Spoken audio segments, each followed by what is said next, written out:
In the realm of English proficiency, one name stands tall: TOEFL, TOEFL, the test of English as a foreign language, a gatekeeper to opportunities, a rite of passage. But what is the most crucial thing to know about this exam?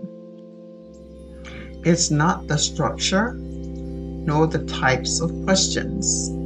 It's the understanding that TOEFL is not a test of knowledge, but a test of skills. It examines your ability to use and understand English in an academic setting. So, how do you conquer it?